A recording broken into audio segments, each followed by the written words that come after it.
The way we'll look at any market, and the things we're going to talk about today are applicable in any market, any time frame, okay? And we could be talking about markets today. We could be talking about markets from 50 years ago or 50 years from now.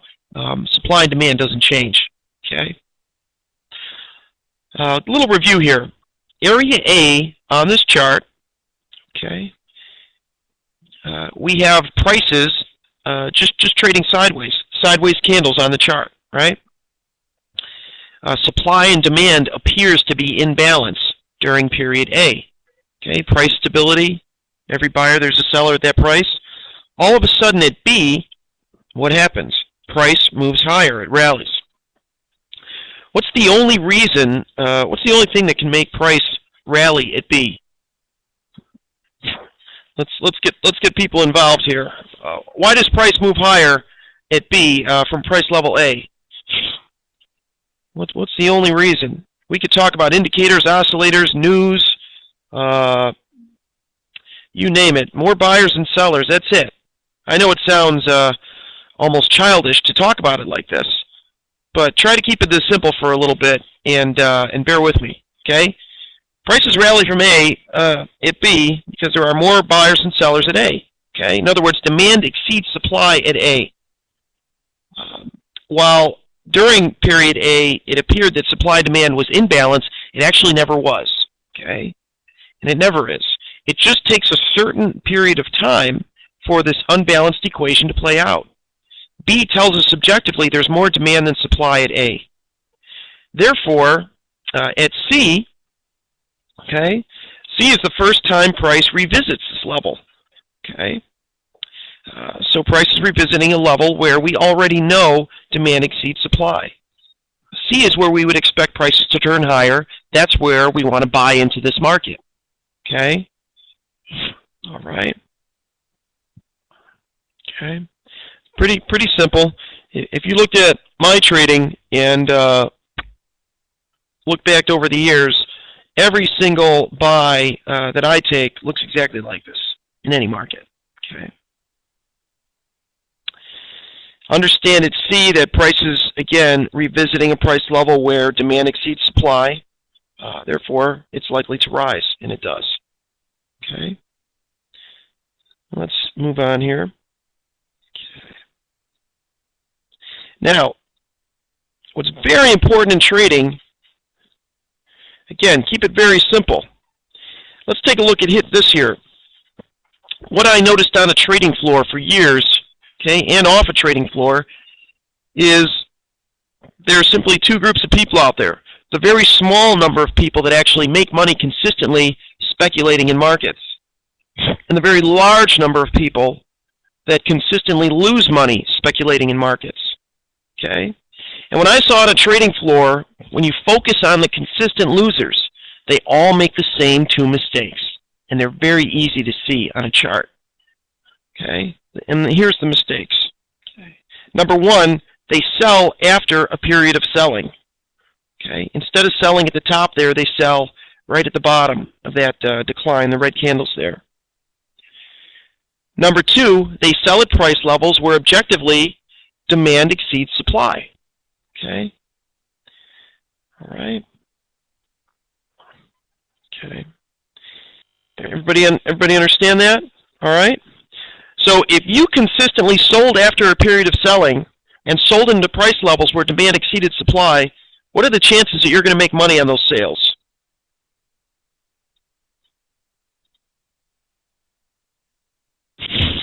Hopefully everybody can see this. Right? What are the chances you're going to make money after selling, selling after a drop in price, selling into a price level where demand exceeds supply? Probably not good. You're probably going to lose most of the time. Therefore, we say, okay, we agree with that. Let's just come in and take the other side of that trade. All right? And that's what the consistently profitable traders, buyers and sellers of anything, do. They simply take the other side of the consistent loser's trade. All right? This is high probability trading, low risk trading, high reward trading. Right? When prices decline, let me go back to that one we just looked at. Okay.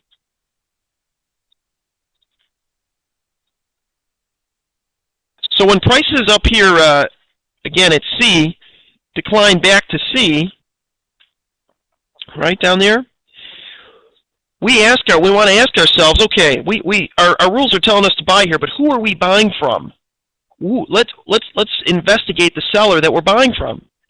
We're buying here at C from someone who is selling after a drop in price and selling into a price level where we already know demand exceeds supply. Does everybody understand that?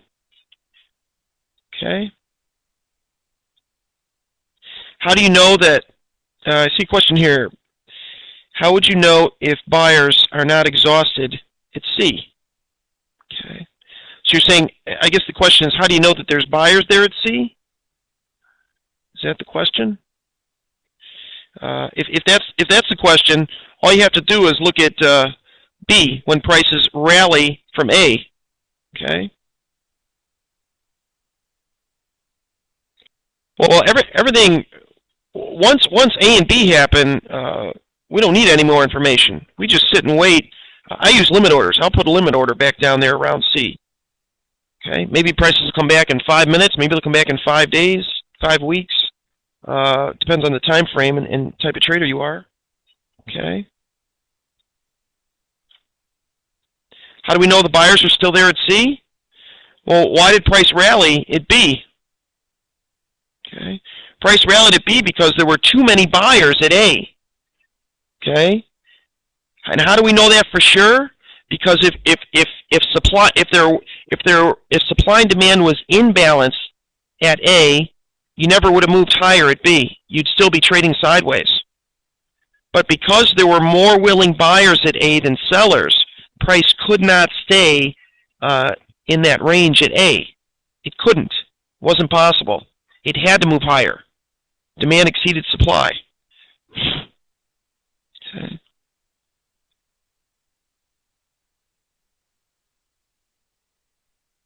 Give me any time frame you want. It all depends. If you're a more active trader, you can use the smaller time frames. Bigger picture trader, you can use the bigger time frames.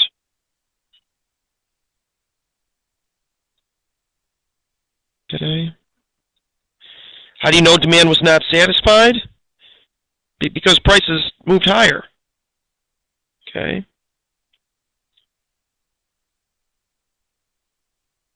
All right. If there were an equal number of buyers and sellers, price never would have moved higher as it did. All right. Now I'm going to give you one more question here, and then we'll move on. So what explains the giant run of people buying when they weren't buying before? I think you're saying when they weren't buying before, meaning A, right? Because prices were just kind of sitting there. Is that what you're saying? Okay. Well, there were a ton of buyers before. It's just that while prices stayed there, there were enough sellers to satisfy those buyers. But what happened is, as soon as the last seller at that price level sold, at any price level, when the last seller sells and you have even one buyer left over, what has to happen to price? Okay.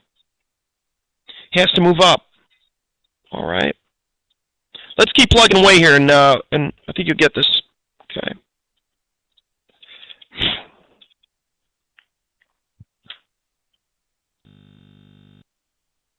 Now, while the rules and everything with this are very simple, why is it so difficult? Okay. Why do the masses have such a hard time with this? Well, you have to understand that anytime prices decline into a price level where demand exceeds supply, where you want to be a buyer, where the risk is low and the reward is high, it's never going to happen on pretty green candles. Okay? It's never going to happen with good news. There's almost always going to be a move lower. Well, there has to be a move lower in price, always. Okay? Things like that. All right? Price doesn't decline. When prices decline into levels of demand where you want to be a buyer, okay, the natural invitation is never to buy. Okay? Emotionally, it's very difficult to do this, to operate properly in markets. All right? And it's because of these reasons. Okay?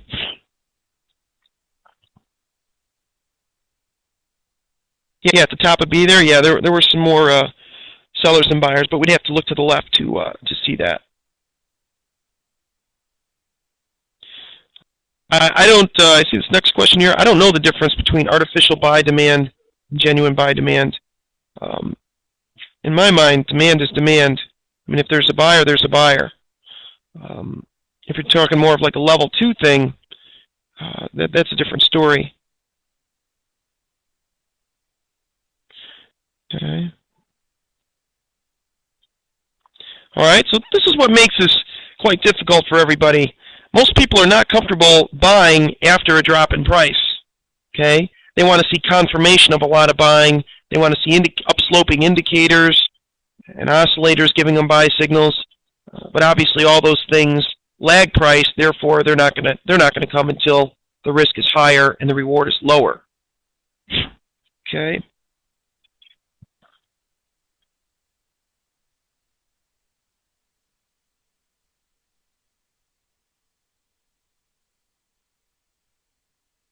Let me go back to that here. 1 second. I can try to get a lot of these questions while we're moving here. This question is: are you saying that the $20 and 50 area is resistance where people won't sell below? No, I'm saying that's actually a support level. It's a demand level. Okay. Again, A represents it looks like supply and demand is in balance there, right? For every buyer, there's a seller. Prices are trading sideways. But as soon as prices start to rally from that level, we know that last statement is actually not true. Okay? The move higher out of the level at 2050 tells us objectively there are more willing buyers than sellers at 2050. Okay? There weren't enough sellers to keep price there. There were too many buyers. All right? Therefore, if and when price revisits this level for the first time, that little circled area, again, we know that someone is selling after a drop in price and right into a price level where demand exceeds supply. The lowest probability trade you could take is to sell there. We simply want to identify that and be the buyer to that seller. Okay?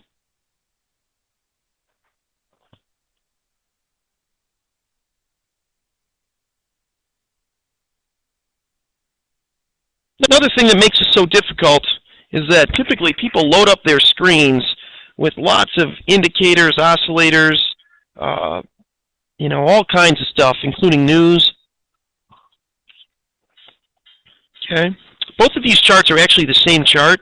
One is just looking at price. The other one obviously has a lot of indicators, oscillators. I like to call them illusion creators. Okay. People use these to look for buy and sell signals, for confirmation. Okay.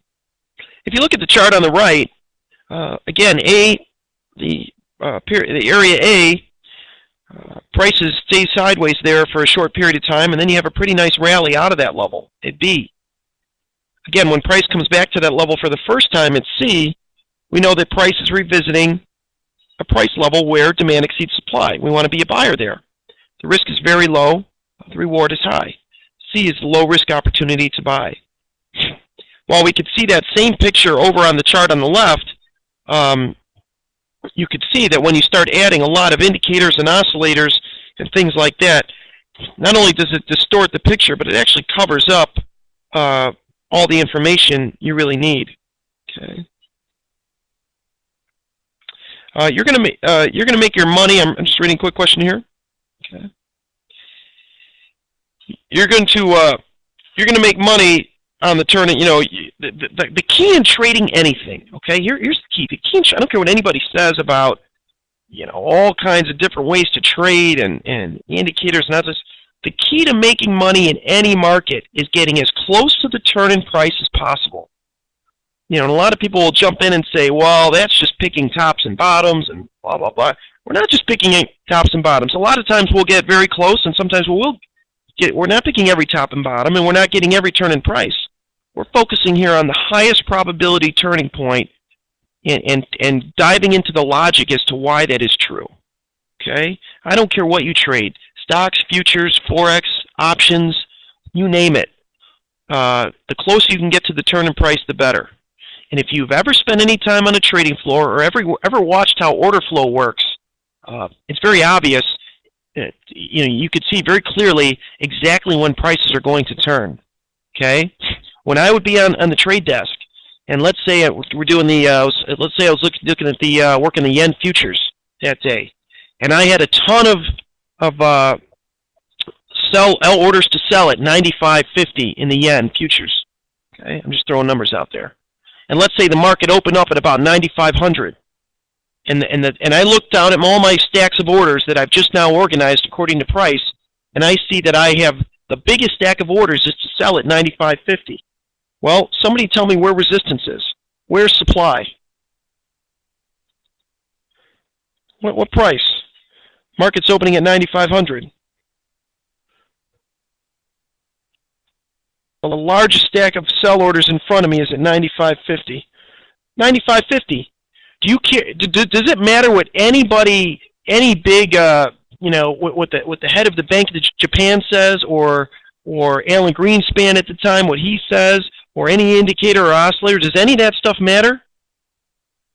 It's not going to change anything. Maybe someone will come out and say something about the yen at that time, and maybe that'll cause prices to move up quick. But still, where are they going to turn? This is all a numbers game behind the scenes. Okay? They're going to turn lower at 95.50. All right? Okay. The key is to not look at these candles and all the squiggly lines on your chart as just red and green candles and squiggly lines. If you can look at them for look at this stuff for what it really represents, it's not that difficult. Okay. Absolutely, Diane. You definitely want to. We've talked about trends here before, and we'll probably talk about it more next time. But the way we quantify. The way we look at trends is a little bit different. Some people in here I probably remember from the last few times. The way we look at trends in here is very different than just looking at higher highs and higher lows and upsloping and downsloping moving averages, because again, that's a very lagging way to look at trends. That's how everybody looks at trends. If you're looking at trends the way everybody else does, you're just buying and selling when everybody else does. There's no edge there. You want to quantify trends in real time. But absolutely, you want to focus on supply and demand and trends, for sure. Okay.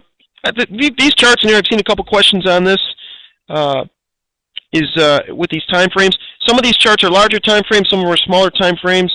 It really doesn't matter. You're going to do this the same. Okay. Breakouts, so definitely breakouts are okay, when the breakout is not into a resistance level. Again, it's all... When you're trading breakouts, it all comes down to quantifying the supply and demand. Right? That's going to be the difference between the breakout trader who makes money and the one that doesn't. I see one last comment there. The key is being on a floor, someone says. Well, I would certainly, that just, having that experience, just, when I went to a chart for the first time, I knew exactly the information I needed to get off that chart. I needed to find the buyer who was buying after a move up in price and buying into a price level where supply exceeds demand, right? And just the opposite for the other side. Okay.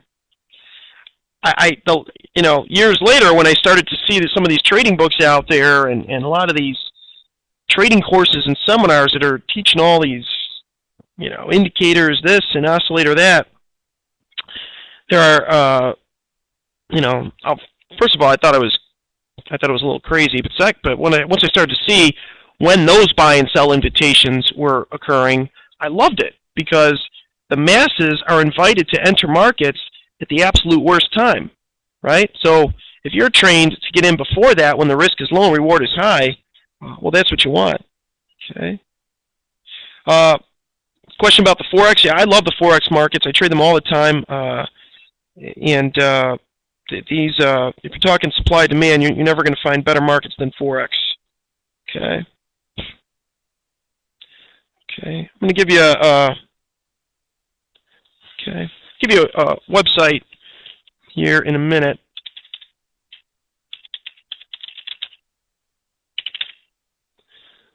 Okay. If you want more, I'm going to keep moving along here because we always run out of time. There's a website for you. You can go to that website and click on the resources section, resources and education, and you can just click on the PDF icons of the articles, and you can read the supply demand stuff all you want. Okay. Now, today's focus. Let's jump right ahead here, and let's start looking at. Let's quickly look at these moving averages. Okay. Notice price levels A represent objective demand levels. Okay. Price stability for a short period of time at A, and then strong move higher each time. All right. Notice that lower one. Price spends very little time in that first lower one at A and shoots out of there like a rocket, right? What does that tell us about the supply-demand equation at that level? Is there a big imbalance or a small imbalance? At that lower level A. Big imbalance, exactly. Most people will want to see big bases, right? But think about it. Don't take my opinion for it. Just think about it logically when I explain it, and you'll see how this makes sense. Most people are going to look for big bases on their chart when talking about support resistance. However, now we're dealing with time. The longer price is able to spend at a level, the more time price is able to spend at a level, the more imbalance supply and demand is at that level, right? Right? There's more buyers and sellers for each other, so price can spend a lot of time there. However, the less time price is able to spend at a level, these smaller bases, the more out of balance supply and demand is, right? Right? Price can't stay at levels where there's a big imbalance of buyers to sellers. It's not possible. If you have a ton of buyers and very few sellers, price is going to spend very little time there. It can't, because as soon as that last seller sells, price is going to shoot out of there. Those are the levels you want to focus on, but those are the levels that most people ignore. Okay. All right. So now on this chart, notice the first pullback in price, those areas B, when price comes back into those levels. Those are obviously the low risk, high reward times to buy into the market. All right. However, look at that top one, at that top B there. At the time when our mechanical rules have us buying into that market, right, when the risk is low and the reward is high, the profit margin's big, the 20-period moving average is sloping down.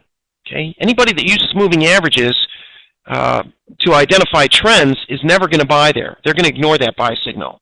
Right? They're not going to be comfortable buying into that market until prices rally up quite a bit, which means high risk, low reward. Okay. Okay. Okay. Yeah, someone's mentioning that that top level. You know, when price comes back to that level, second, third time there, it goes down through it. Yeah, we would expect that almost every time, right? When each time price comes back to these levels, the demand or willing buyers that make up that level is decreasing, right? You don't want to take, you know, the second, third, fourth pullbacks to support and resistance levels, supply and demand levels, okay? Willie, we don't really get into that today, but we can get into it next time. I'll jot it down. But just to give you the short answer, the exit strategy is exactly the same. You buy at demand, sell at supply. All right.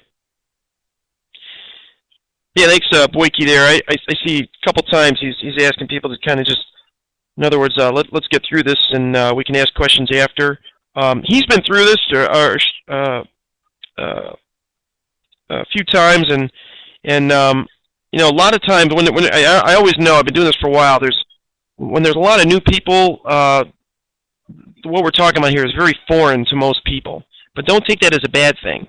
The fact that this may be very foreign to you, and maybe it's not, doesn't appear that simple to you, that's a good thing. All right. If this were easy and everybody was doing it, there'd be no edge there.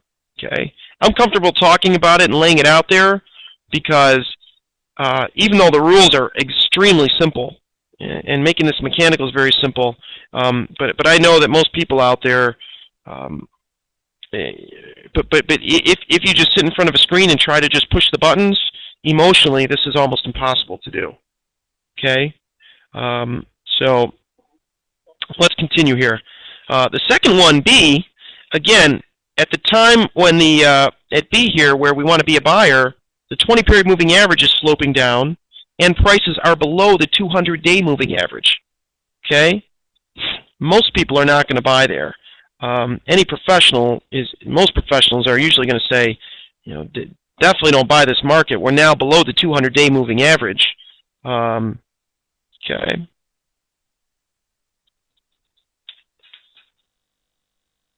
Well, let's continue here.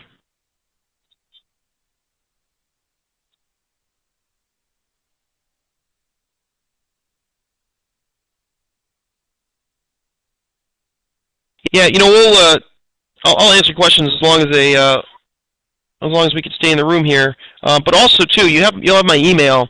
You can send me an email, and usually I get back pretty quick. If I'm traveling, sometimes it takes a little longer.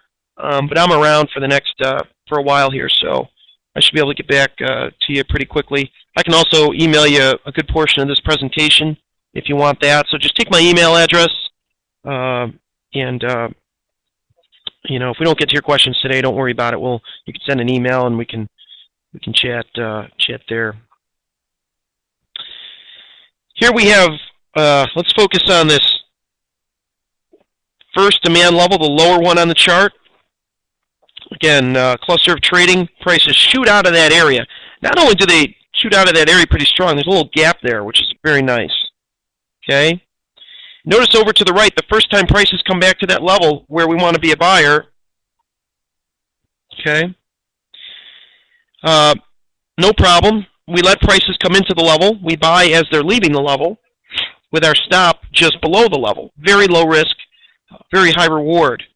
However, if we're using maybe a moving average crossover as our entry trigger, okay, we are not buying this until very, very late. Notice the black vertical line I put through the moving averages. I did that to identify the cross, just to show you that is always going to give you a much later buy signal than pure price alone. Okay, so you have to be very careful with that. Okay, the upper one, again, base rally, first pullback, barely touches the level, that circled area on top, and moves higher. That'd be a very nice trade there. But if you're waiting for the moving average cross, you're buying very late, super high risk, and almost no profit margin there. Okay, those indicators and moving averages and oscillators, they're nice to have on your chart. They may look nice, and they're going to give you the illusion of confirmation, but in reality, it's not the answer. Okay. Believe me, I hope everybody uses this stuff in a conventional manner, but if you want the edge, it's a good idea to either stay away from them or use them the right way, which we're going to get to in a minute. Here's another chart. Again, A represents the objective demand level. B represents the first time price comes back into that level where we'd want to be a buyer. But notice here again, if you're waiting for the moving averages to start turning higher and then cross for a buy signal, you could see that comes way late, and it actually comes into an objective supply level, D. Right? And this is what happens to most people. Right?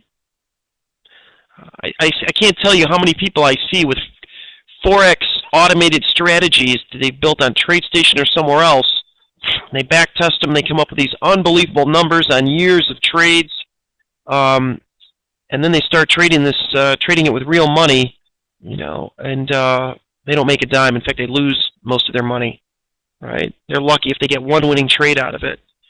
Right? It's because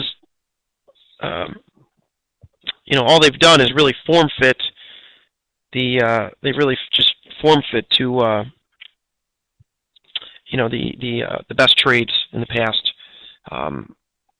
In fact, I've never seen anybody be successful at that. Okay.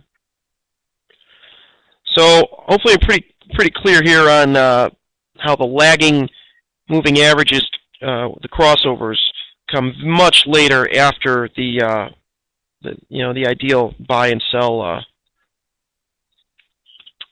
signals we're getting here. Yeah, KISS there, keep it simple, absolutely. But how many people do you think do that? Hardly any. All right. So enough beating up all these indicators and oscillators. Let's see how we're going to use them to do something proper here. Here's a chart of the yen, and now we're going to combine price with an oscillator like CCI. And don't think that like CCI is one of my favorites or anything. This is how you would use any indicator or oscillator. I'll just use CCI as just one example here. Once you've done your work on the chart to identify your supply and demand levels, okay? In other words, here we have a demand level on the left. Price shoots out of there. You can see the first time price comes back to that level, dips into the level a little bit. You can see CCI goes oversold there, suggesting that you want to be a buyer. Okay. Here's the absolute key. Okay. You can use CCI, you can use moving averages, use any indicator or oscillator you want, but only take the buy and sell signals when price is into demand and supply levels, support and resistance levels. Okay? You're going to get a ton more buy and sell signals outside of those levels. You want to ignore those. Okay? This is how we filter out all the buy and sell signals that don't work from an indicator or oscillator and keep the ones that do. Okay?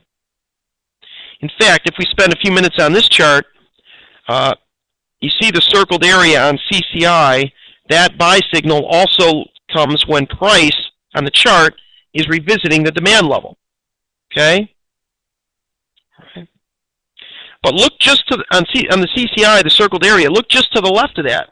We also got another oversold buy signal there. But if you look up at the chart, that one didn't pay you anything, right? And if you held on to it too long, you were a big loser. Okay? If you look over to the left in CCI, you could see the first two times that that CCI goes overbought, which would have you being a seller. You're about to have an awful day because you're just going to get killed if you sell short there because price shoots out of there to the upside, right? Okay. In fact, you could spend as much time as you want on this chart. The only real buy or sell signal that works is the one that also lines up with price being into an objective demand level. If you're looking to automate strategies, again, this is how you would do it. The supplier demand level becomes the on-off switch, and the indicator or oscillator's buy or sell signal becomes the actual buy or sell. Okay. All right. I'm going to have to check, Andre, and see what period that is. I have it on another chart. If you could email that question, I'll get back to you. Okay. Absolutely consider longer-term trends. I consider all trends. Just look at trends a little bit different than conventional technical analysis says to look at trends. That's all.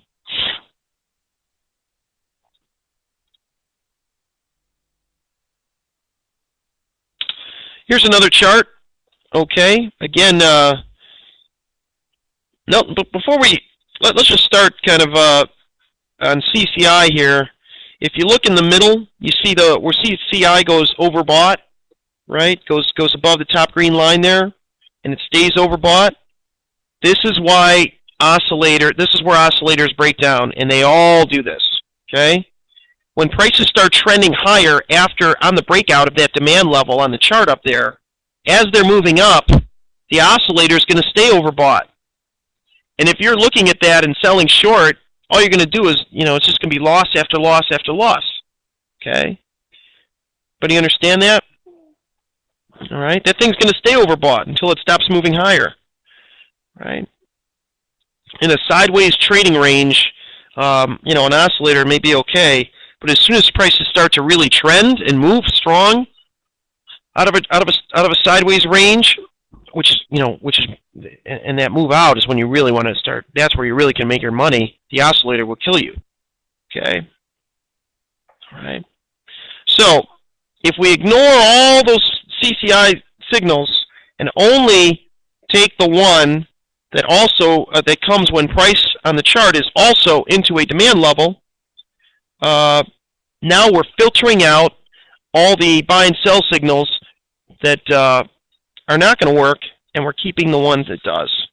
Okay, but the key, obviously, in all this is quantifying the supply and demand, right? Identifying the levels.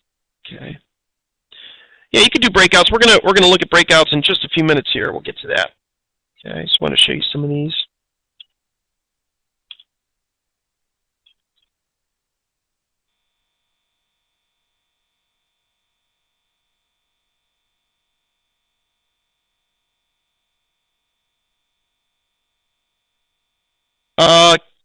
Do we use candlesticks? Yeah, I use candlesticks here because that's what just about everybody looks at. But you're looking at a candlestick, bar chart, any type of chart. It doesn't matter. They're all telling you the same thing. Candlesticks are just, I guess, pretty visually appealing to people. At the end of the day, you want to look at it as order flow, right? So trades at price. Okay. These days, with technology and some of the platforms, you don't even have to look at a chart. You can look at all the trades taking place at each price. There's, okay. But yeah, candlesticks are fine. Right. What we're focusing on is price, all the trading at each price level. Right. So here, we're just going to kind of, I'll run through this part pretty quick. Okay. Because this is just the opposite of the demand, right? Here, price is rallying up into that objective supply level. It's a supply level because period A, again, appears to be a level where supply and demand are in balance. But as soon as prices start to decline from that level, we know objectively that they are only falling because at A, supply actually exceeds demand. There are a lot more willing sellers than buyers. When price comes up to area A, on typically good news, right? Maybe good Fed news, maybe some currency intervention, maybe some bank leaders saying something, all uptrend in price, all the indicators pointing up, right? When price revisits that supply level for the first time on all that, pretty good news and nice green candles, we know that we have a buyer buying after a move up in price and right into a level where supply exceeds demand. When that is the case, right? That's where you want to sell short. Okay, your risk is lowest, and your profit margin or reward is biggest, highest. The longer you wait for prices to turn lower up at that level, okay, and you wait for the indicators and stuff to turn lower, right? What's happening to your risk? Is it going up or down? The longer you wait for confirmation of lower prices after that circled area. What's happening to your risk? Is it going up or down?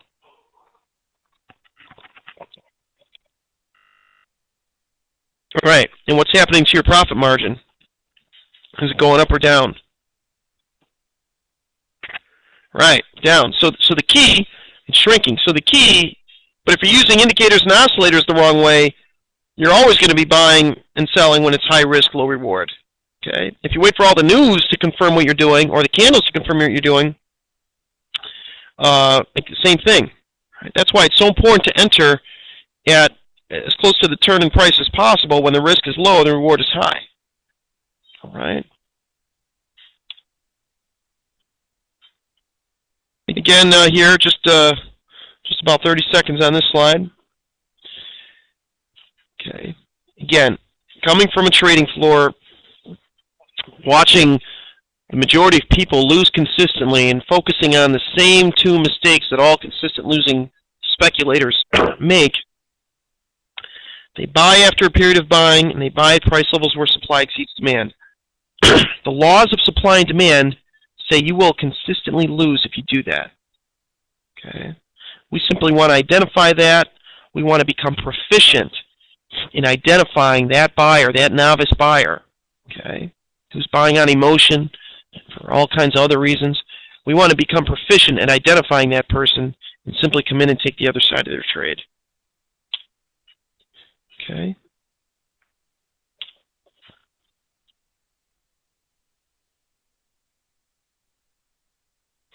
Question here, Willie.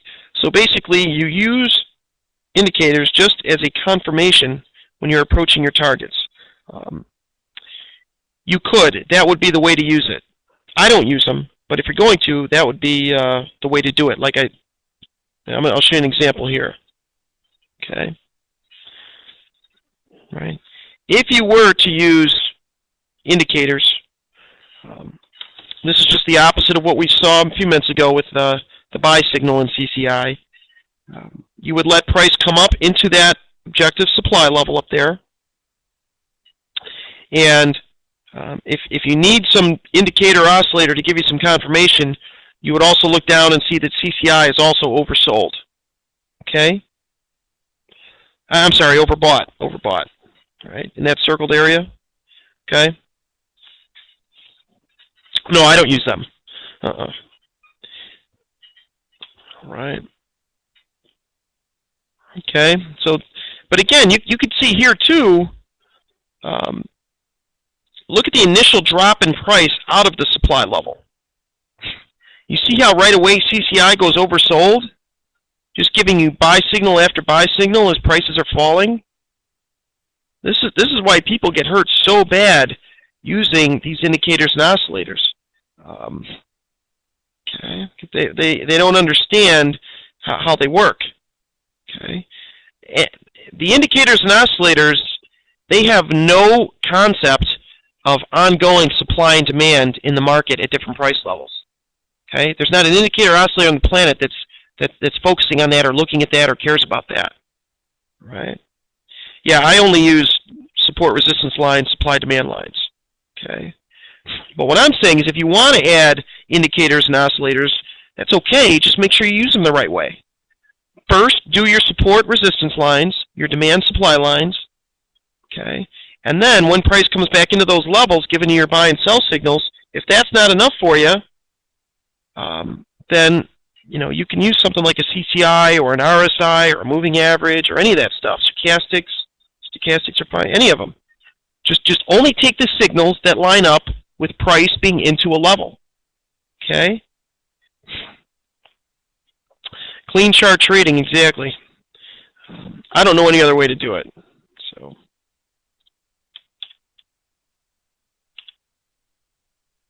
Okay. I kind of skipped a few pages here just because I see we're running a little short on time. So I just want to come down to this one. All right. Just because people I saw a few questions about breakouts. All right.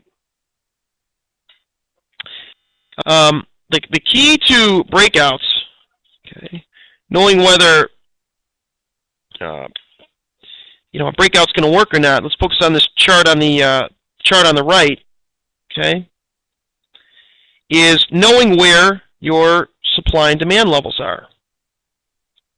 All right. So if prices break out as they do here on the lower right corner of the chart, we want to simply look to the left. Say, okay, what are we breaking out into? Are we breaking out into a resistance level, or are we breaking out into clean air? Well, here we could see that there is some room before we get to a supply level. So you could take that breakout. I don't like taking breakouts just because there's a few reasons. One, you only know it's a breakout after it happens. So it's never going to be a low-risk entry, number one. Number two, typically you're entering with everybody else. And when you enter with everybody else, there's not a whole lot of edge there, right? But if you want to take them, that's fine. You know, there's plenty of times where I see them happen. You know, I don't enter, but they're fine. They're fine. Just make sure you know what price is breaking out into. That's all. Okay. All right. Taking profits, which we'll get into next time. Okay. You're simply going to take profits into these levels. Remember, we're identifying markets where supply and demand is out of balance, and we're simply trading them back to balance. And these clusters of trading, the bases on your chart that we keep talking about, those are the inventory. Those are the supply and demand. Okay? Diane's asking a question here. Bigger time frames, it seems like you had wide levels. All right? That is absolutely correct. And if the level is too wide for you, you could simply go down to a smaller time frame and look at that same period of time where the level is. And let's say you have a level on a weekly chart that's huge. Well, go down to a daily chart or hourly chart and look at that same level, and what you'll find is that the majority of trading in that level probably took place in a much more narrow range. You'll see that, only see that on the smaller time frame. Okay, so you can tighten up that level quite a bit. Okay, and I know we're kind of running behind here on time, so there's my email address. Okay, sseiden@tradingacademy.com. I teach the Forex class at Online Trading Academy often. It was funny because I was just in Dubai last week doing for an options class. Well, everybody in the room, if I halfway around the world, I'm in Chicago, halfway around the world to do an options class, but within the first 20 minutes, after talking to everybody in the class, realized that these are all Forex traders. They're there for an options class, but they really like Forex. So I asked them, I said, you know, why do you want to trade options if you like Forex so much? None of them really had a good answer. So, you know, to make a long story short, the options class really turned into a Forex class. It was pretty funny. But anyway, I know there's no speaker coming out. We're kind of running over here. But thanks for your time. If you want some of this presentation sent to you, just send me an email. If you have any other questions, okay.